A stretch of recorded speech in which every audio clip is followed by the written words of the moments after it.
reason I live, the reason I move into my Lord. The reason I live, the reason I move into my Lord.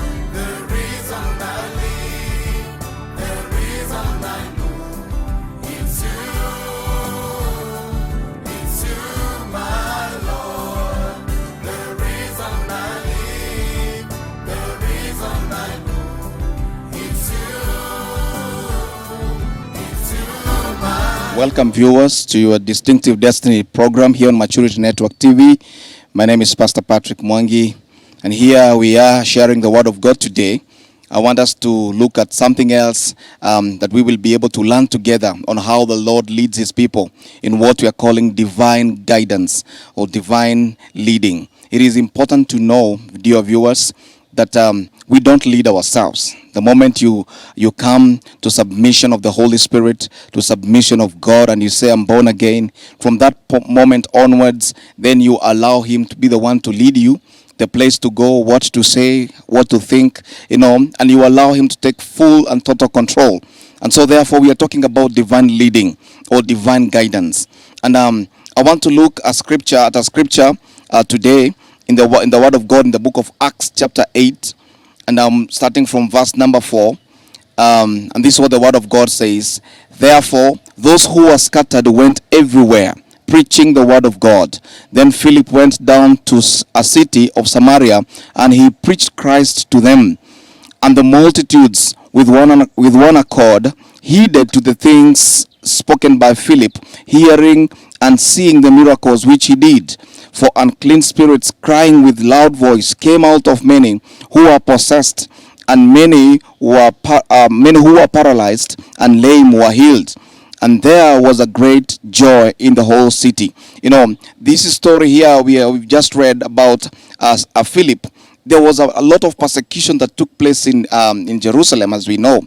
And when these persecutions took place, the disciples that were there, had to take cover. Some of them had to run for the safety of their lives, and they went very far. Others went to near cities, others went very far. And some, like this guy here we are talking about, Philip, he went to a place called Samaria.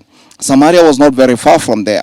But when he got to Samaria, the people in Samaria who were unbelievers, when they listened to this man as he spoke the word of God with clarity, as he continued to preach, then many of them came to believe in the word of God. Many of them got converted. They became disciples of Jesus Christ, and it was so powerful. Actually, from the same scripture, if you can go down, you will be able to see even a witch there called Simon. He decided to turn around and to believe what Philip was talking about.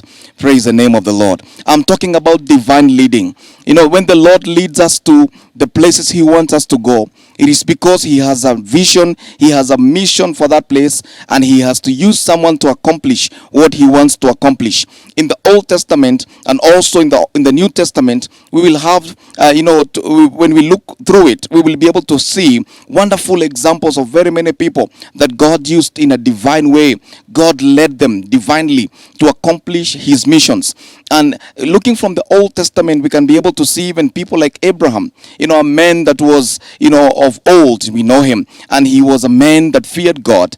And this guy, he was taken from his own people. God told him, if I'm going to use you, Abraham, you have to leave your own people. In Genesis 12, you have to leave your own people. You have to leave your own generations. You have to leave the familiar grounds and go to place that I will show you myself. And that was total, dependence on God. It requires a lot of faith. When someone tells you, we are going, and he does not tell you where you are going to. It took a lot of faith for Abraham, but he believed God anyway. And finally we see he becomes a father of many nations.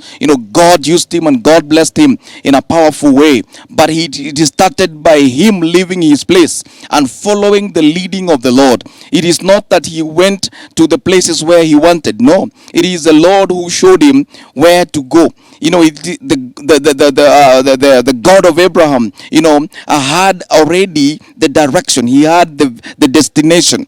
Abraham did not know, but God knew where he wanted him to be. When we look at Moses, with the children of Israel, when he was helping them to come out of Egypt, when they came out and they were in the deserts, they were walking by day, they were led by, a cloud. And by night, there was a pillar of fire that was burning. God was leading them. He was telling them, as long as you see the cloud standing, then you shall remain standing. But as long as you see the cloud move, then you have to move, because it means God wants you also to move. They were going to a place they also did not know. Only God understood. What am I talking about today? I'm saying when God wants you to go, he may not necessarily show you the very end, the destination, but he will lead you, and you have to follow step by step until eventually you arrive to the destination. But in between here, there will be a lot of experiences that God wants you to go through, which will help us to mature and to grow in faith in him, trusting him for everything that we want in life. And this is what happened with these people in the Old Testament. We'll be able to see that. And now here we have just read a story in the New Testament of Philip. Philip, it is because of the persecutions. He actually did not want to leave Samaria. Jerusalem. If he would have been asked, probably he would have wanted to stay there with the apostles and with everybody else in the church in Jerusalem. But because of persecutions, because of the hardships that were coming on his way, he had to go. He did not know, but God was leading him, and he led him to Samaria. And in Samaria, you see what happened. In a short while, the whole city was talking about Jesus. In a short while, the whole city is converted, and many people came to know the Lord, including some of those witches and sorcerers who are in that places. They had to acknowledge that there is another power that has come to the city. So it is important to understand.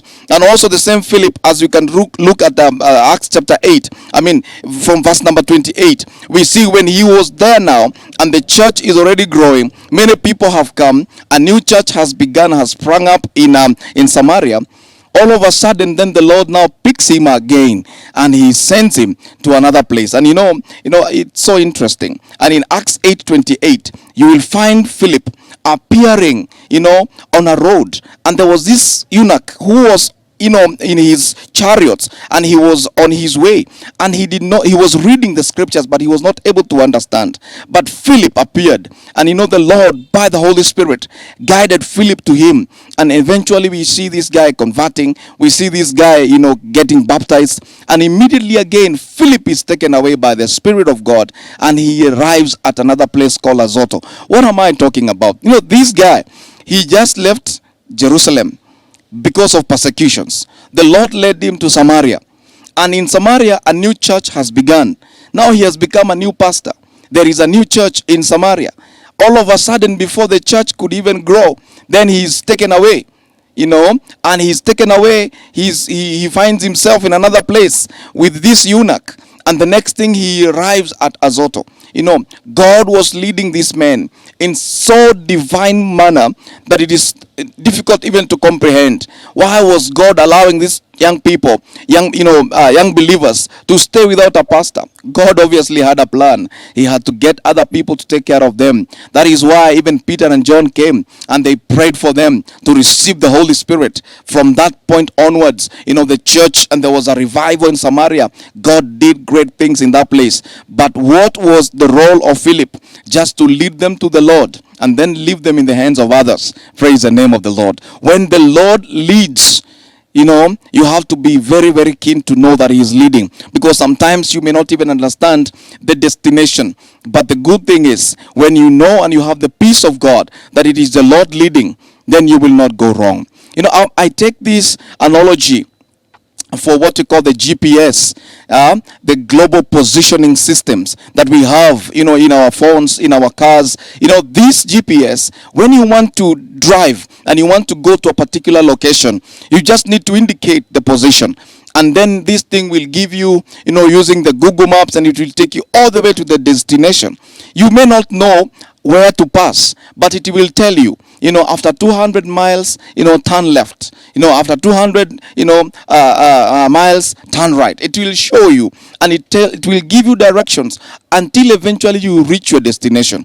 Even if you have never toured that place, even if you have never visited that place, that does not mean that you cannot go. You just need to turn on your GPS, and it will lead you to the very destination that you wanted to go. It will even show you and calculate for you the number of miles or kilometers that you have to cover, and it will show you the shortest route using where there is no traffic to get to that particular place. What am I saying?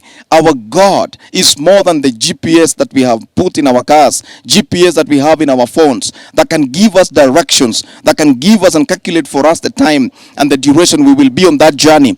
Our God knows our end from the beginning, and he knew before you were formed in your mother's womb. He already knew what he was going to call you for, what he has brought you to this world to accomplish. He already has your life mapped out. But when we allow him to lead us, then he will lead us to the way everlasting, and we will ensure that we do the purposes of God and will fulfill the will of our God in this world that we live in.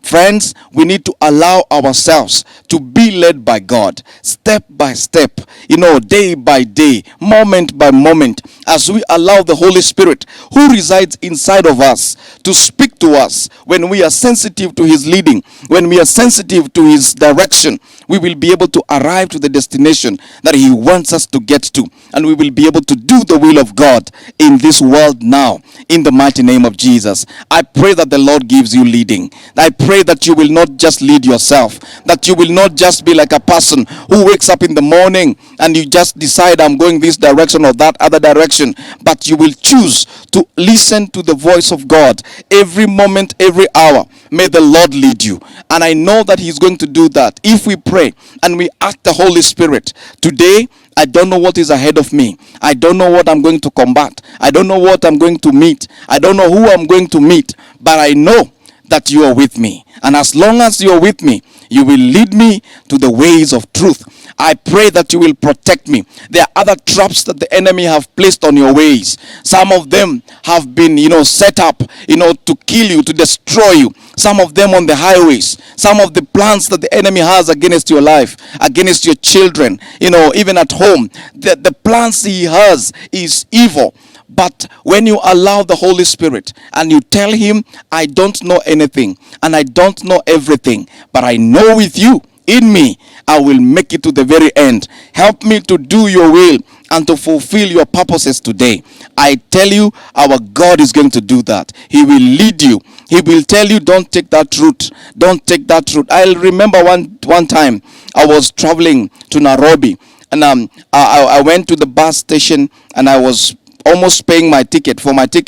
But when I was there, just about to give the money to the person on the other side of the counter, a lady came and shoved me out of the counter.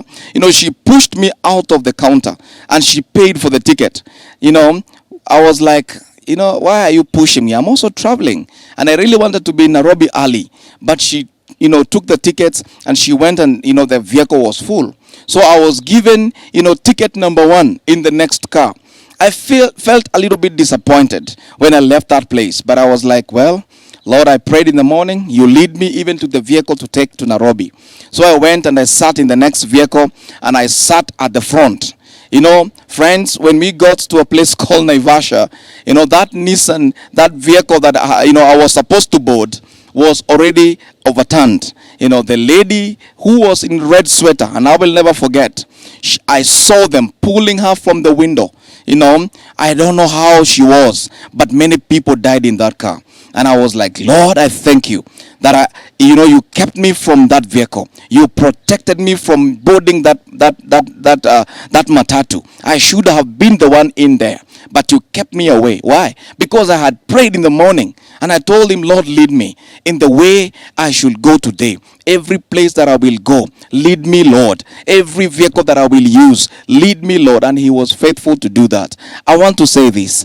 Our Lord is faithful. He will lead you if you are only sensitive to his leading. May the Lord give you a powerful day. May the Lord give you a God-leading day. And may you succeed in everything that you do as you follow the directions of our God. And as he leads you, may we follow. Father, we thank you and we give you glory. We thank you for your divine leading. Thank you for your divine guidance. We pray that you help us to be sensitive to your spirit, to know when you are leading us, and to know when to follow and when not to follow. The word of God says in the book of John, my sheep know my voice, and the voice of the stranger they will not follow. I pray, Father, that we shall be sensitive to your voice. We shall know your voice, and we shall follow it to the very end. We give you honor and glory. In Jesus' mighty name we pray. The Lord bless you, friend. May the Lord lead you. Amen.